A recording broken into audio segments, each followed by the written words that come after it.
Curso An-Nur QOM España número 1, organizado por la Universidad Internacional Al-Mustafa y la Fundación Cultural Oriente con la colaboración de la Comunidad Islámica Duodecimal Bayatullah durante el verano de 2014 en la ciudad de QOM.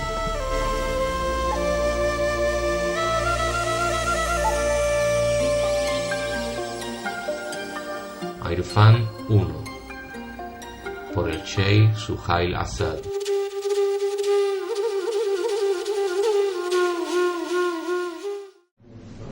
أعوذ بالله من الشيطان الرجيم بسم الله الرحمن الرحيم الحمد لله رب العالمين والصلاة والسلام على سيد المرسلين حبيب قلوبنا وشفيع ذنوبنا وطبيب نفوسنا أبي القاسم محمد بن عبد الله وعلى أهل بيته الطيبين الطاهرين.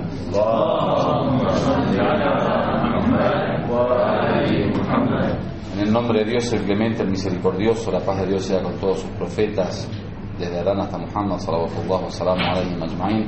Assalamu alaikum jami'an wa rahmatullahi wa barakatuh. Bueno, muy bienvenidos, que Dios inshallah acepte el esfuerzo y el viaje y el ziyara y el estudio, la búsqueda del conocimiento, que inshallah ta'ala puedan aprovechar esta oportunidad que Dios abrió para poder conocer la República Islámica de Irán y para poder estar experimentando una sociedad islámica más de cerca y que puedan aprovechar la espiritualidad de esta ciudad, especialmente la ciudad de Qom, que es considerada una de las ciudades santas y sagradas del Islam, especialmente en la escuela de Ahlul Bayt, en la escuela del chiismo, que es, digamos, considerada, según los hadices y las narraciones, Ush Ali Muhammad, es el nido de la descendencia del profeta. Muchos de los hijos y nietos de los imames, alayhimus salam, se refugiaron en Qom. Las tumbas de los imames les llaman Imamzadeh en persa, hijos de los imames. Hay unos 150 mausoleos de los hijos de los imames. Más allá de la presencia de Fátima Masuma, que es también una gran baraka y una gran bendición para todos. Y además, bueno, aprovechar el hecho de estar en el seminario islámico, o sea, en este mismo lugar, digamos, se educaron hombres como el Imam Khomeini, como el Allama Tabatabai, como Shahid Mutahari y como yo.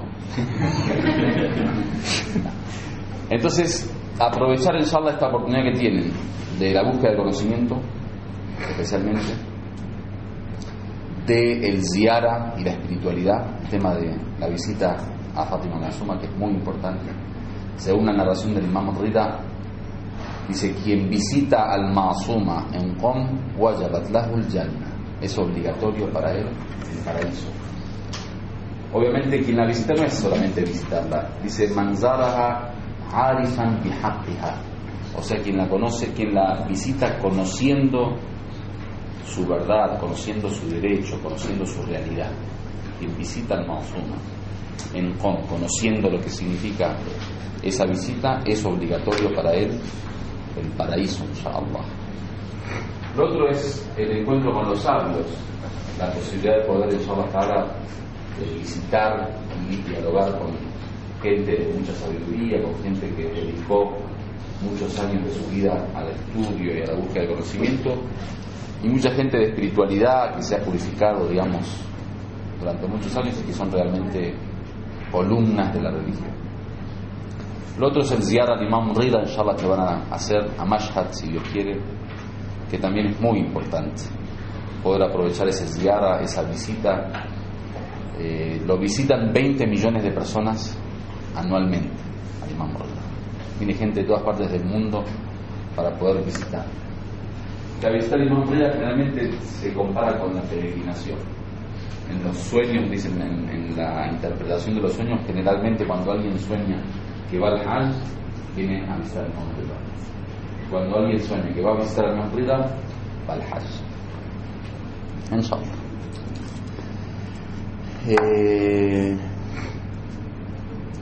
Lo último es la convivencia, que es un poco también el encuentro entre los creyentes, que eso ya es también en sí una experiencia.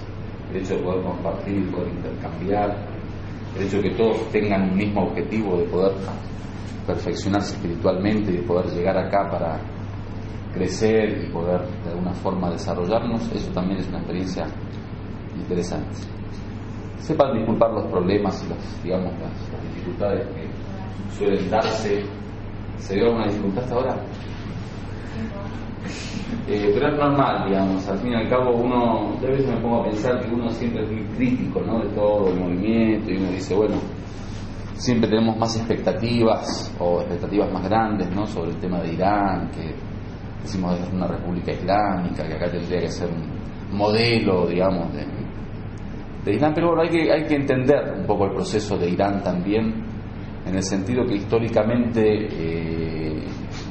el Islam como gobierno es muy nuevo, ¿no? Es una experiencia que todavía los mismos iraníes están probando, y tampoco el modelo que ellos presentan pretende ser un modelo perfecto. O sea, ellos simplemente dicen que el Islam tiene que gobernar, pero de ahí a que el gobierno de Irán sea el modelo de gobierno islámico, no, eso no, ni siquiera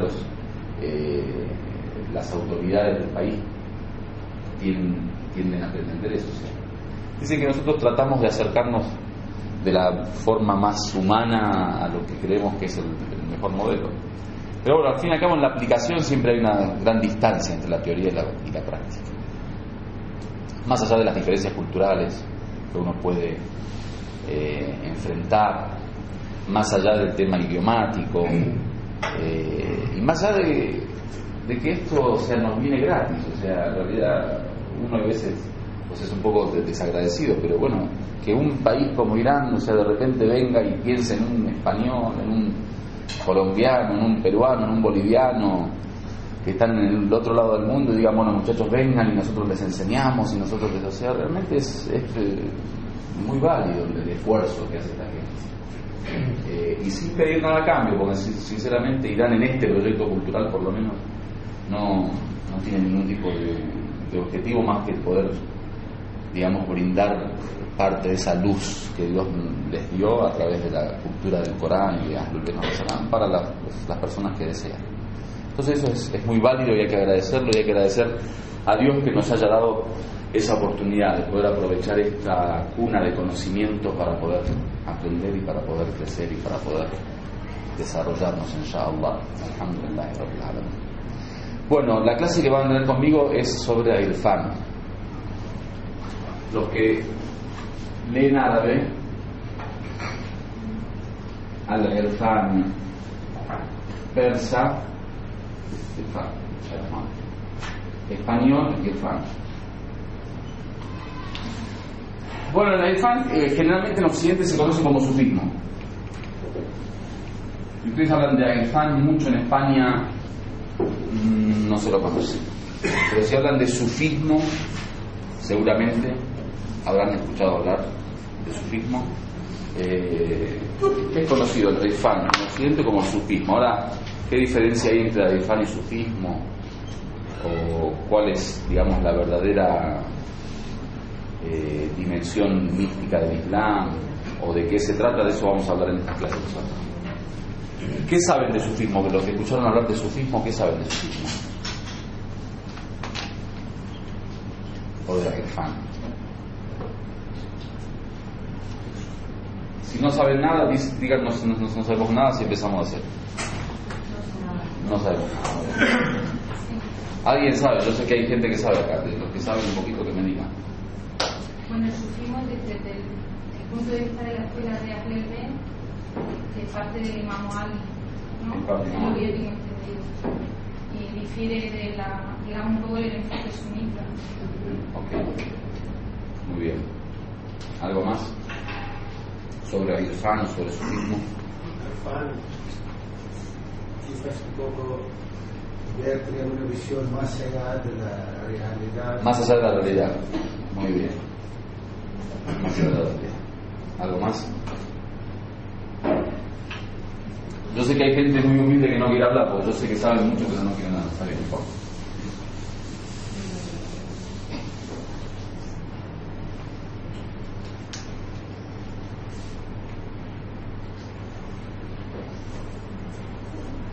Cuando en el Islam hablamos de religión, hablamos de din. Ad-din en árabe, din.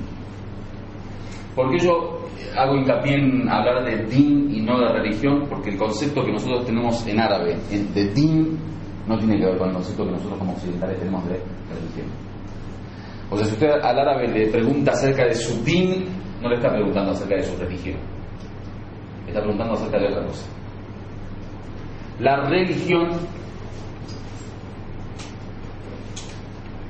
La religión en Occidente tiene que ver con una dimensión específica. Tiene que ver con la relación del hombre con Dios. Y tiene que ver con una relación íntima, individual. Y tiene que ver con una relación que está ligada a la ética, la moral, la devoción, la adoración. O sea, si yo hablo, por ejemplo, de economía, en Occidente nadie se imagina que economía puede encajar en el concepto de religión. Yo toco un tema económico, por ejemplo. Nadie me va a decir, los muchachos están hablando de religión. ¿Por qué? Porque religión en Occidente es justamente todo aquello que no tiene que ver con el campo social. La secularización tiene que ver con dividir los campos y las responsabilidades. El campo de la religión, que en Occidente es el campo de la Iglesia, no está relacionado a nada que tenga que ver con el orden social, la justicia social, el gobierno, la política, la administración pública. Entonces, religión es un campo determinado en la vida del hombre y tiene que ver con la relación del hombre con Dios en estas cuestiones, devocionalmente, moralmente, éticamente. Entonces, la relación religiosa del hombre con Dios tiene que ver con la cuestión del alma, con el espíritu, tiene que ver con el más allá, la otra vida, tiene que ver con la salvación. No hay un programa de religión en Occidente para el dunya, por ejemplo, para la organización de la vida terrenal. Y si hay medio, digamos, tomado de las pinzas, como que medio obligado, pero el concepto como concepto de religión, no. Por eso en árabe hablamos de din. ¿Din qué es? ¿Qué es din? ¿Qué entienden ustedes por din? ¿Qué entienden por din? Todos los aspectos de la vida. Din es toda la vida. Din, por eso cuando decimos, digamos, la frase famosa que el Islam es una forma de vida, din es como uno piensa, como uno siente, como uno actúa. O sea, si usted al árabe le pregunta, Nadino, ¿cuál es tu religión? No está preguntando cuál es tu religión, o sea, si soy musulmán. No, Nadino, o sea, cómo pensás, cómo sentís, cómo vivís, cómo actuás, cuál es tu conducta, tu comportamiento. El din es todo. ¿Y por qué hago hincapié en que el din no es religión? Miremos el Corán en la sura Al-Kafirun, la sura de los incrédulos. A la forma de vida de los incrédulos el Corán le llama din. Cuando dice lakum dinakum waliya din, qul ya ayyuhal kafirun, al final dice lakum dinukum waliya din. El profeta le dice, ustedes tienen vuestro din, yo tengo mi din. O sea, a los kafir, a los incrédulos le dice din, ustedes tienen din. O sea, ¿qué significa din? Significa que ustedes tienen su forma de pensar, ustedes tienen su forma de sentir, su forma de actuar, su propio comportamiento. ¿Está bien? Bueno, eso es din. Ahora, ¿qué tendrá que ver todo esto con la clase de Aifán? El din tiene dos aspectos generalmente. Dos aspectos. Un aspecto que en árabe le llaman zahiri, lo voy a escribir en fonética, y tiene que ver con el aspecto externo de la religión. Podemos llamar la forma de la religión, podemos llamar el cuerpo de la religión. Y una dimensión que en árabe llaman batini, que significa interna, o sea, el fondo de la religión, las profundidades de la religión. Todo din tiene una dimensión externa y una dimensión interna. Técnicamente a la dimensión externa se la llama exoterismo. A la dimensión interna se la llama esoterismo.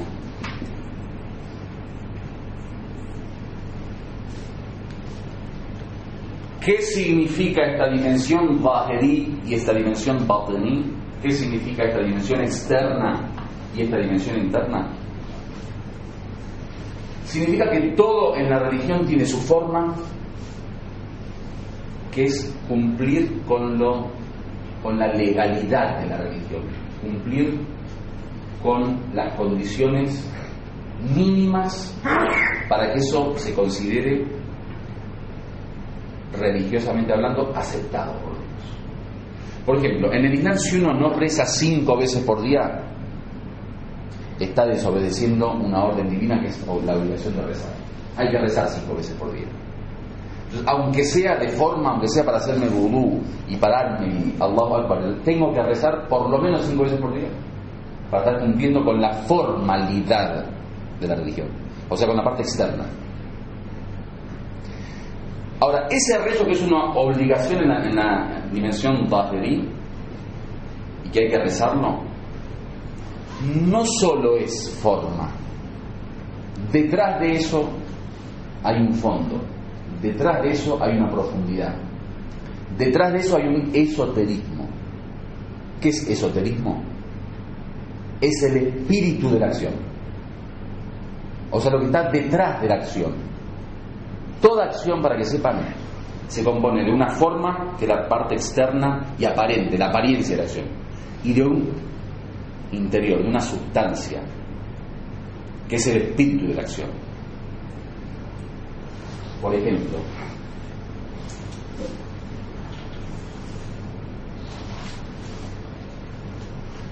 había un hombre que vino a lo de un sheikh y le dijo: mi hijo pasa toda la noche en Ashura pegándose en el pecho. Dice, muy religioso. Durante todas las noches, horas y horas lo vemos pegándose en el pecho. Dice, durante el día reza. Dijo, no reza. Dice, pero entonces no es muy religioso. Dice, sí, es muy religioso porque se pega el pecho todo el día. Le gusta mucho la religión. Le dijo, no, le gusta mucho pegarse en el pecho. O sea, que hay veces que nosotros confundimos la religiosidad con cuestiones aparentes. Por ejemplo, si ahora ustedes me vieran con un tremendo turbante y una gran barba y un masbahá y me vieran en esta posición, Allahumma salli ala Muhammad, y Arut es el gran sabio de la época. Hay una forma, yo podría, a través de una forma, hacer parecer que hay creencia, religiosidad, pero ¿acaso eso es, o sea, el turbante, la barba y el masbahá y el dhikr es la religiosidad? A lo que voy, debe haber algo detrás de la acción que hace del hombre un hombre religioso. El argumento, ¿Muawiyah rezaba o no? Muawiyah rezaba, y el imam Ali rezaba, y el profeta rezaba. O sea, el rezo en apariencia es el rezo. El mismo que rezaba el profeta, rezaba Muawiyah. Pero el profeta, su rezo es Mi'raj el-Mu'min, es la ascensión a los cielos, y el Muawiyah, el rezo lo lleva al infierno. Quiero dar un ejemplo. El Shaitán adoró a Dios ¿cuántos años? 6.000 años. 6.000 años de adoración, pero adoración, adoró tanto a Dios que Dios lo estableció en la fila de los ángeles. ¿Está bien? Esa adoración, ¿a dónde lo llevó al Satanás? Al infierno. 6.000 años de adoración, Nosotros lo adoramos 50 centavos y creemos que somos, no sé, y ya pensamos que Dios nos debe. 6.000 años, ¿sabes? Son 6.000 años de adoración, 6.000 años, deberíamos pensar una vez. 6.000 años, o sea, 1.000 vidas nuestras. ¿Todos los 6.000 años o solamente una sajda, según Nahj al-Balagha? Según Nahj al-Balagha, cada sajda duraba 6.000 años. O cada sajda 6.000 Cada años. sajda. Bueno, entonces ese 6.000 años va al infierno. El imam Ali alayhi salam, el día de Khaybar, el día del Khandaq, dice el profeta, dice: Darbatu Ali yawm al-Khandaq khayrun min ibadat al-thaqalayn. Dice el golpe de Ali el día de Khaybar, de Khandaq, de los pozos, vale más que la adoración de todos los hombres, todos los genios, durante toda la vida hasta el día del juicio final.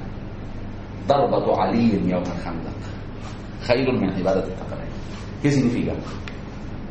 Que hay que adorar 6.000 años para entrar al paraíso, o hay que pegar con la espada como lo hizo Ali.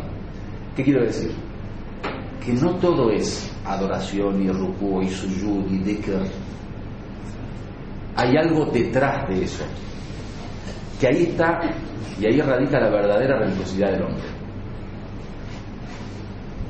El imam Khomeini rahimahullah tiene un libro, el Tawdih al-Masail, que es la, digamos, obra de las leyes prácticas, ¿sí?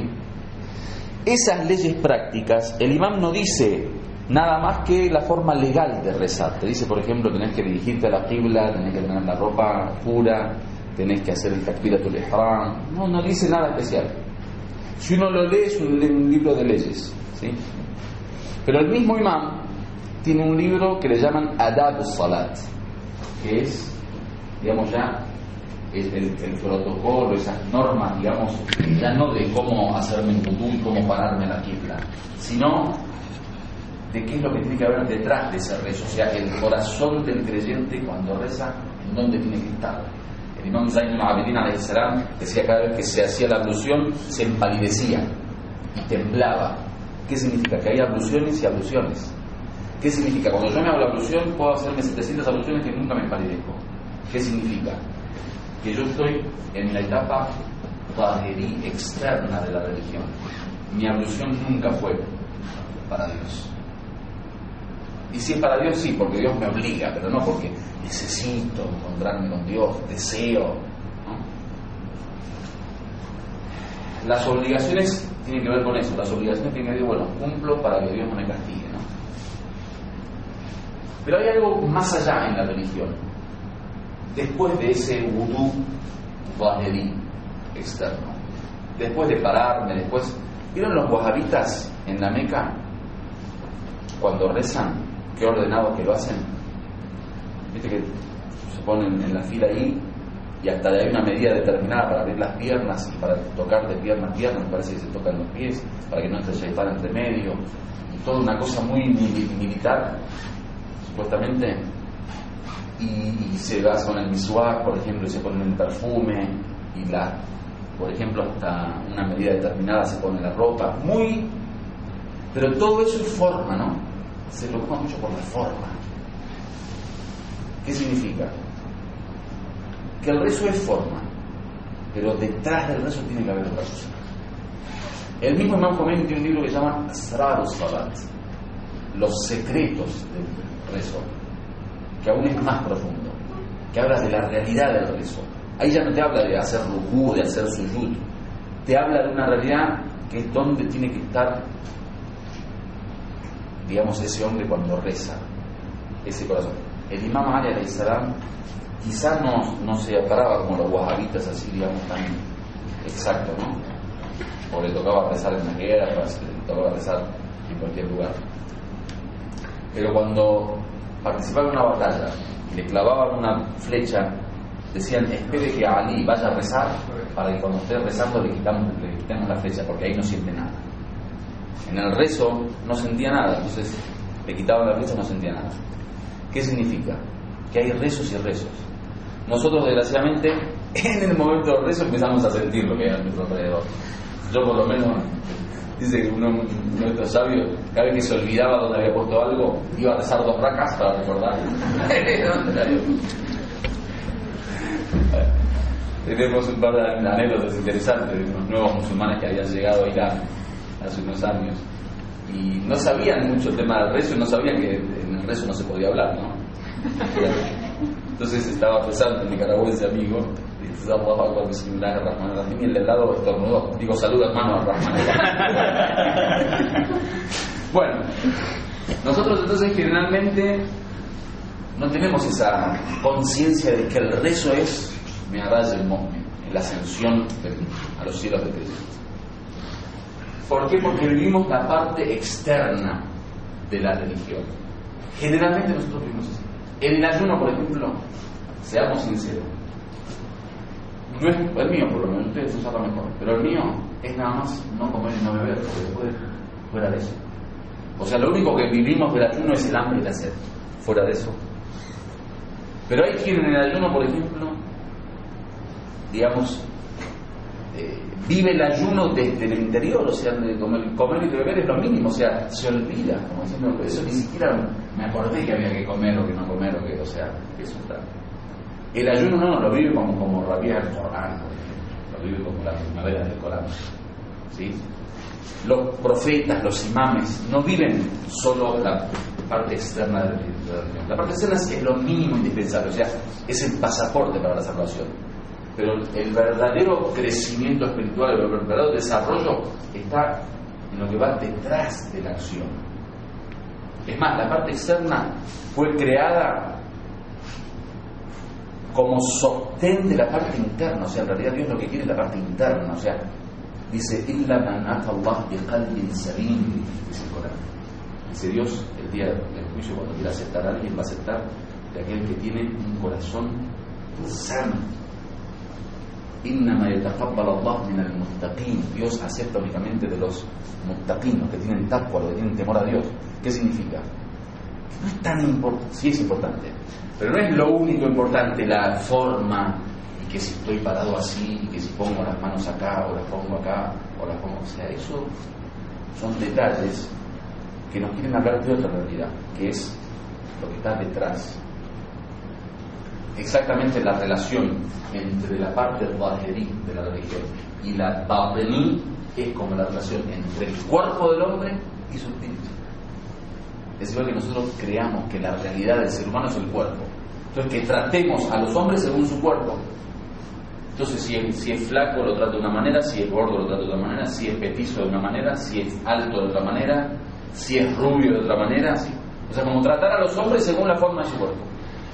Es obvio que detrás del cuerpo hay una realidad, que ese es el ser humano, y a eso llamamos ser humano, y con eso tratamos. O sea, nadie cuando habla con una persona habla desde su apariencia, desde su cuerpo, o sea, da lo mismo. Por eso podemos entablar relaciones por teléfono, por eso podemos entablar relaciones por internet, por eso hoy hay matrimonios por internet. ¿Y cuántos matrimonios? Fracasados, la gran mayoría. ¿Por qué? Porque el ser humano tiene una realidad detrás del cuerpo. Si el ser humano fuera nada más el cuerpo, entonces no nos emocionaría una carta, por ejemplo. Cuando tenemos una carta, tenemos un email.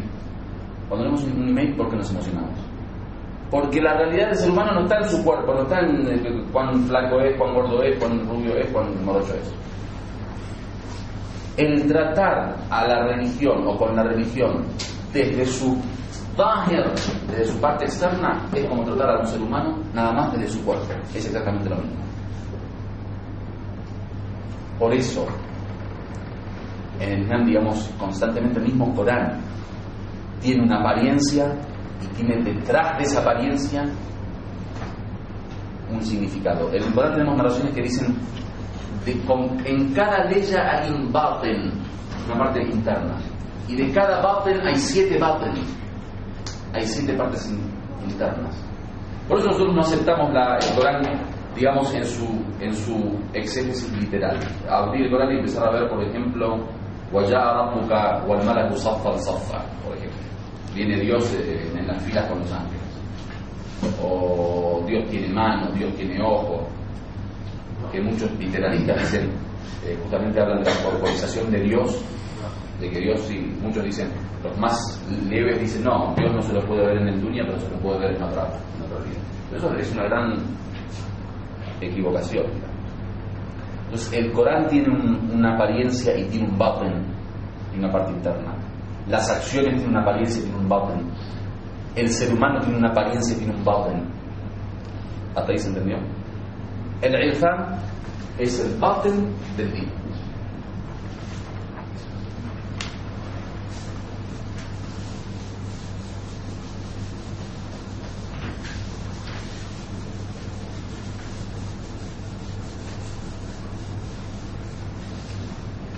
A la parte externa, en las normas se la llama Sharia. A la parte interna se la llama. Eso es el irfan. La parte interna de la religión, lo que llaman esoterismo. Cuando hablo de esoterismo, no se vayan al esoterismo barato, digamos, de ahora, de las escuelas pseudo-místicas que aparecen en Occidente, que hay. De esoterismo no tienen nada, en realidad, que son muy pobres, que es medio una filosofía barata para llenar un vacío que la gente al fin y al cabo, digamos, desea. Estamos hablando de la realidad del esoterismo, que es justamente esa parte interna de la religión.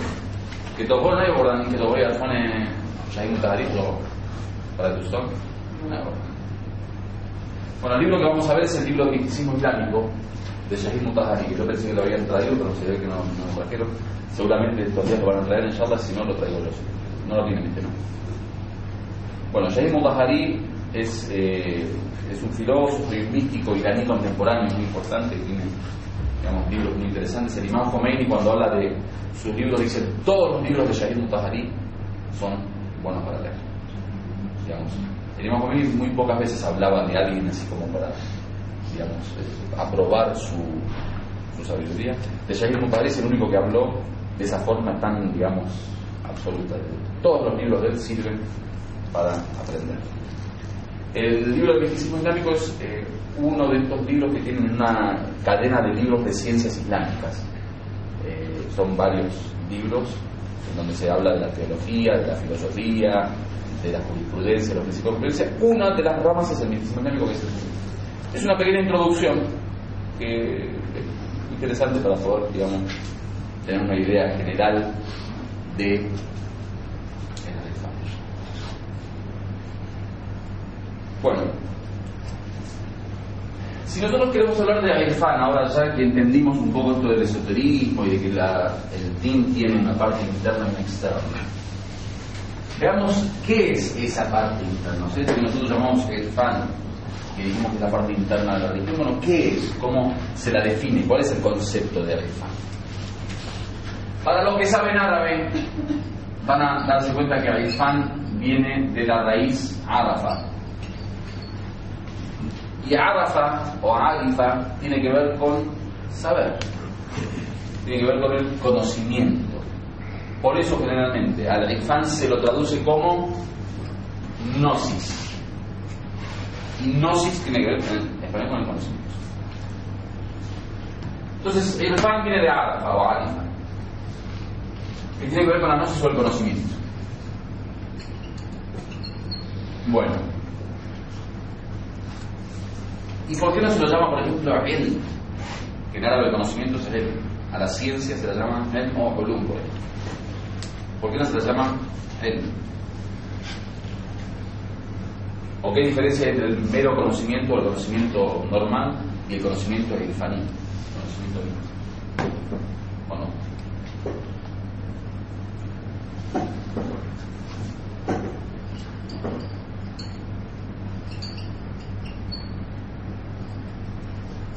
El irfan es un tipo de conocimiento, es una especie diferente de conocimiento, no es cualquier tipo de conocimiento. El arif o el gnóstico, cuando conoce algo, no lo conoce de la forma que uno conoce cualquier realidad. Por ejemplo, si yo conozco a una persona personalmente, la conozco a través de mis sentidos, por ejemplo, ¿no? Si conozco una ciencia, puedo conocer una ciencia a través de la razón, a través del pensamiento. Digamos, el conocimiento tiene varias formas. El irfan es una forma de conocimiento. Ahora vamos a explicar qué forma es. No voy a entrar en detalle de las formas de conocimiento porque es un tema medio largo y además tiene que ver con la filosofía. Pero vamos a explicar específicamente qué es el tipo de conocimiento irfaní o cómo se puede definir al conocimiento. Lo primero que hay que saber es que el conocimiento puede ser o adquirido o intuitivo. ¿Qué significa adquirido o intuitivo?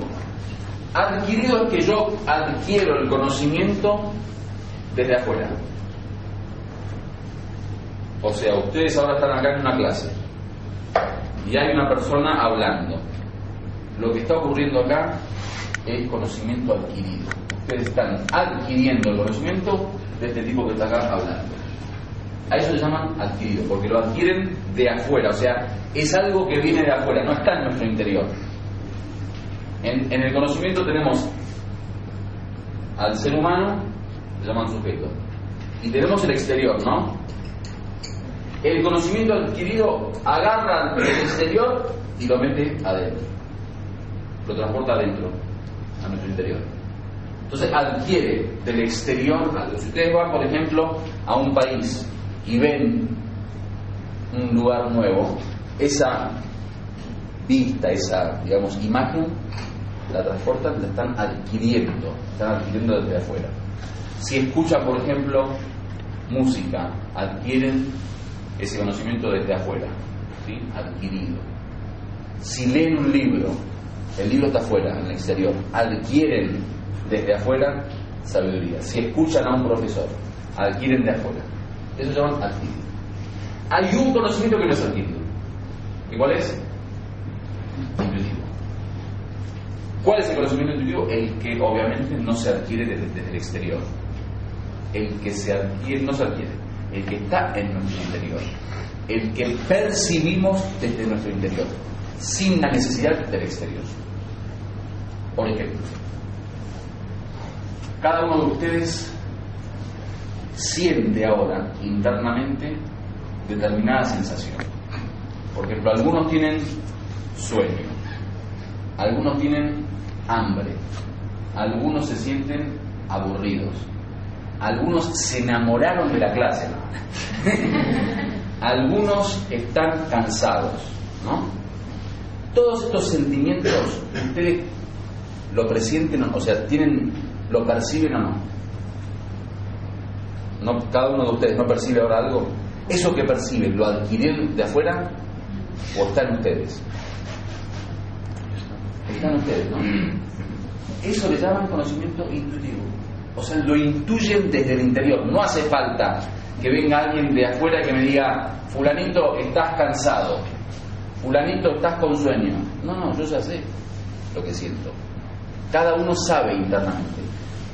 El tipo de conocimiento del alma humana sobre sí misma y sobre sus sentimientos, emociones, sensaciones es un tipo de conocimiento intuitivo. O sea, no hace falta adquirirlo de afuera. ¿Se entendió? El irfan es de este tipo de conocimiento intuitivo. ¿Más o menos estamos bien?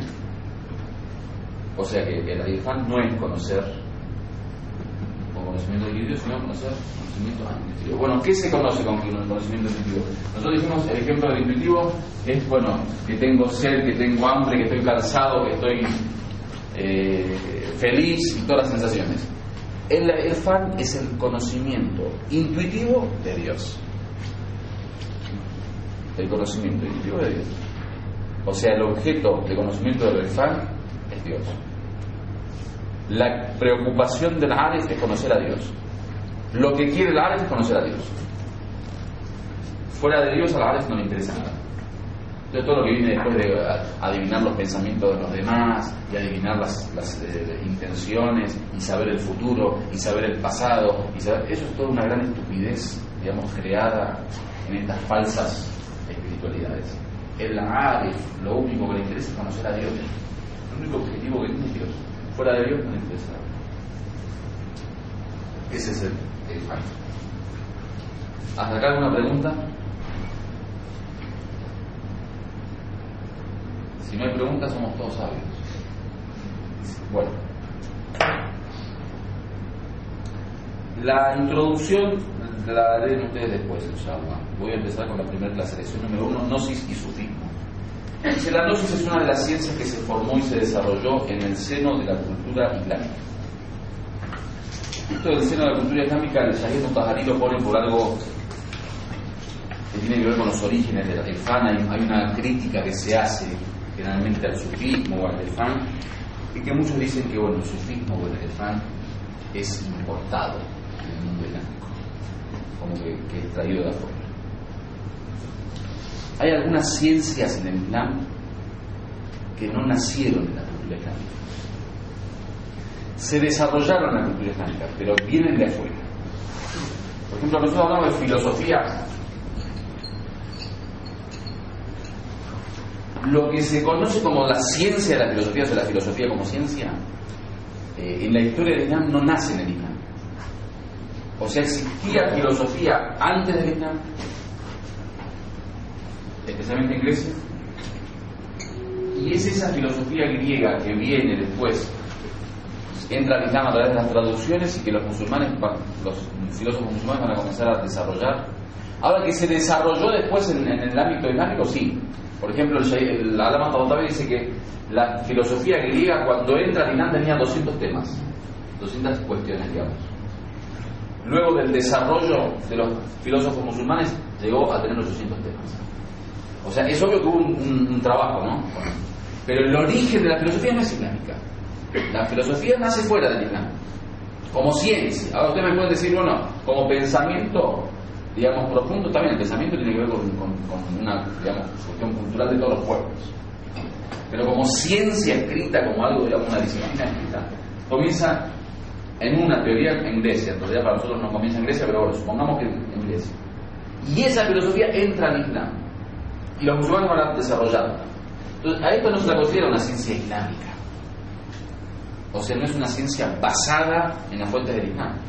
Los filósofos musulmanes no agarraron el Corán y abrieron el Corán y vieron a ver qué dice de filosofía el Corán.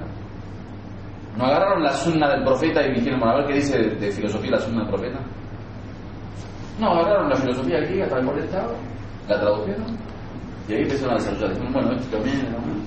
Y después lo utilizaron sí en la teología y todo lo que quiere, pero no tiene un origen. Sobre el Irfán se hace esa pregunta. ¿Acaso el Irfán es de estas ciencias que nacieron fuera del seno del Islam y se desarrollaron en el Islam, o de estas ciencias que nacieron en el Islam como ciencia islámica?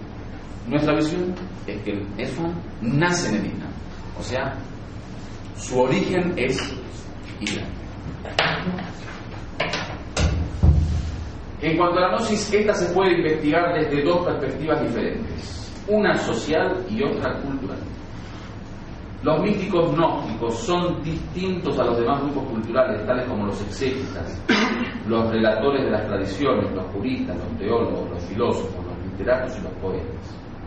La diferencia radica en que al mismo tiempo que son una clase cultural que han creado una ciencia llamada gnosis, con la aparición entre ellos de grandes sabios y la escritura de importantes libros, han formado además un tipo de grupo social en el mundo islámico con características exclusivas, al contrario de las demás clases o grupos culturales, tales como los juristas, los filósofos y demás grupos que únicamente son un grupo cultural sin considerarse un grupo parte de los demás. Shahid Mutahari acá habla de un fenómeno que es esta división entre la dimensión cultural o académica y la dimensión social del Irfán. ¿Qué dice? Dice, si hablamos del Irfán como disciplina académica, como ciencia, no estamos hablando de un fenómeno cultural académico. Entonces ahí está la ciencia del Irfán. Pero si hablamos del Irfán desde una perspectiva social, o sea, ver a los Aref como un grupo social, como personas específicas que forman un grupo social, entonces ahí le llaman sufismo. Y esa es la diferencia que Shahid Mutahari propone entre sufismo y Irfán. Dice, Irfán es una ciencia. Cuando uno habla de Irfán está hablando de la disciplina, o sea, lo que se estudia académicamente, lo que está en los libros, lo que tiene sus sabios, su historia, su objeto de estudio. Pero cuando hablamos de sufismo estamos hablando de los sufis, o sea, de un grupo social que tiene su propia forma de vida, su propia vestimenta, su propio estilo. Entonces ahí dice, hay dos formas de ver este fenómeno místico en el Islam. Una desde la perspectiva académica, o sea, como ciencia, le llamamos el fan. Otra como un grupo social, sufismo, sufis. Por eso dice que son diferentes los místicos a los exégetas, a los historiadores. Por ejemplo, en el Islam, si uno es jurisconsulto, no se viste de una manera especial, ni vive de una manera especial, ni se reúne en un lugar especial. O sea, un jurisconsulto, o un filósofo, o un poeta, o un literato musulmán, vive como cualquier persona y se viste como cualquier persona, o sea, es una persona más. Pero un sufi, no. Generalmente los sufis tienen su propia definición social y cultural. Entonces se visten de manera diferente, se reúnen en lugares diferentes, tienen rituales diferentes. O sea, al sufi se lo distingue de la sociedad. Nosotros estamos, digamos, describiendo, obviamente no estamos aprobando, todavía no llegó el tema de la valorización del sufismo. Eso después va a llegar un día donde vamos a hacer, digamos, la evaluación del sufismo verdadero y el sufismo falso, el sufismo positivo y el negativo, y digamos lo que conviene, lo que no conviene, lo que es islámico, lo que no es islámico. De eso vamos a hablar. Cuando se habla de los gnósticos como un grupo cultural se los llama místicos, mientras que cuando se habla de ellos como un grupo o clase social generalmente se los llama sufis o mutasawwifa. Los místicos y sufis, a pesar de no ser considerados una secta en el Islam, ya que ellos mismos no creen en dicha división, y a pesar de que se encuentran en las distintas escuelas y grupos islámicos, así todo son un grupo social unido e independiente. O sea, son un grupo social unido e independiente. Esto habla de una realidad que obviamente no es tan islámica en el sentido de concepto de umma. O sea, en el Islam tenemos grupos unidos e independientes. O sea, en el Islam somos musulmanes y somos todos miembros de una gran comunidad. Entonces, dentro de esa gran comunidad, ser un grupo unido e independiente es algo que está más allá del concepto de umma. Una serie de pensamientos, ideas y hasta costumbres especiales de convivencia, asimismo vestimentas específicas e imagen, como por ejemplo el cabello, sus barbas, así como la convivencia de sus cofradías, los tienen a ellos como una escuela religiosa y social diferente. Naturalmente, desde siempre han existido místicos, especialmente en los shías, que a pesar de haber estado profundamente comprometidos con la senda mística, no se diferenciaban en apariencia en absoluto de los demás, siendo en realidad estos los auténticos místicos, no quienes han inventado centenares de costumbres y producido innovaciones. Esto habla de un tema importante. El profeta, siendo profeta, sallallahu alaihi wasallam, no se distinguía de la comunidad. El imam alayhi salam, Amir al-Mu'minin, no se distinguía de la comunidad. Al profeta le tenían que preguntar quién es Muhammad cuando entraba en un lugar, estaba sentado el profeta junto a los demás. O sea, esto de que ahora algunos, por ejemplo, se distinguen y se diferencian entre que uno a 20 kilómetros se da cuenta que ese es un sufi o es lo que sea, eso no es islámico. Nosotros tenemos, islámicamente hablando, en la jurisprudencia islámica, el vestir o el hablar o el comportarse de tal modo que uno quiera parecer distinguido, sea diferente o llamar la atención, es haram. Es haram, o sea, no se permite en el Islam hacer algo o vestirse de una apariencia de tal modo que todo el mundo diga, ahí está, eso es ahí. Eso es haram. Si yo mañana me vengo, por ejemplo, vestido con un turbante rojo, con una tira verde, fluorescente, de 7 metros, eso es haram. Porque todo el mundo va a decir, ay, eso es, no. Y va a estar todo el día pensando en eso es haram. Uno tiene que ser una persona normal, vestirse normal, hablar normal, tratar a la gente normal, comportamiento normal, costumbre normal. Eso es el Islam. Dice, kana fihim ka'ahadihim, el profeta, kana fihim ka'ahadihim, era uno más entre ellos. El profeta, entre la comunidad, era uno más. El Corán dice, huwa alladhi ba'atha fil ummiyina rasulan minhum. Dice, él es el que envió entre los gentiles a un rasul, un profeta, de ellos mismos, de entre ellos mismos. No, es una persona normal. El Islam nos educa para ser personas normales, o sea, para poder transformarnos en personas normales. Si salimos de la normalidad y nos distinguimos, sepamos que estamos fuera del camino de Dios. A no ser que la distinción sea una distinción por taqwa, o sea, por el temor a Dios, por la piedad, de que tal persona es tan piadoso que tiene una situación real. Pero eso es una distinción divina, o sea, ni siquiera es una distinción aparente, ¿no? Y miren la contradicción del sufismo en este sentido, que por un lado ellos, cuando hablamos del zahir, de la apariencia, dicen: nosotros somos el batin, nosotros somos la parte interna, ¿no? Dice: el Islam tiene una parte externa y una parte interna. El sufismo es la parte interna del Islam. La parte externa no es tan importante. Algunos son extremistas, ni siquiera cumplen con él. Otros no, son creyentes, está bien, cumplen. Pero lo importante es que, digamos, se hace hincapié en la parte interna. Pero a nivel cultural, como grupo social, vos ves que hace más hincapié en la parte externa que en la interna. O sea, más hincapié en la barba, en el perfume, en los saumerios, ¿no? O sea, se tienen que distinguir aparentemente. O sea, que ni siquiera entendieron lo que es el batin. Alhamdulillah.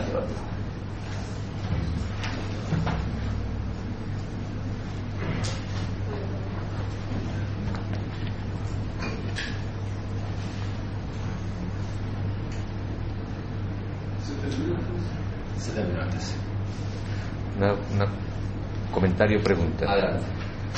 Muchas veces, he empezado también así la charla hoy.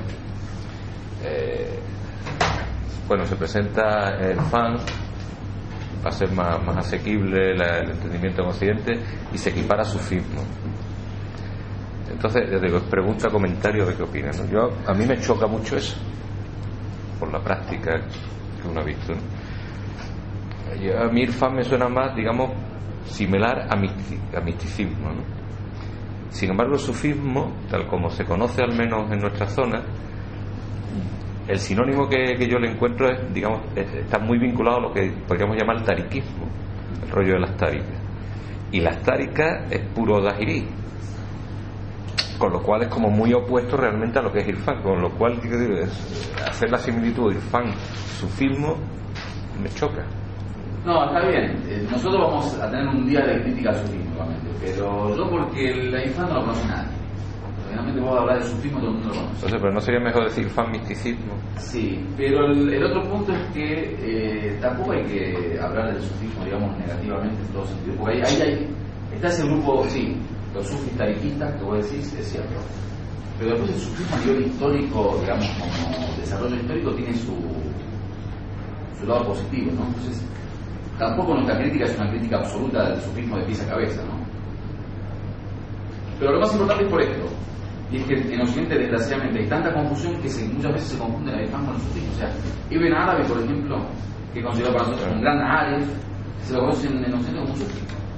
Y nunca fue de ninguna tarica. Y nunca fue de ninguna tarica. Entonces, por eso hay que salvaguardar esa cosa. Pero está bien, es una aclaración correcta.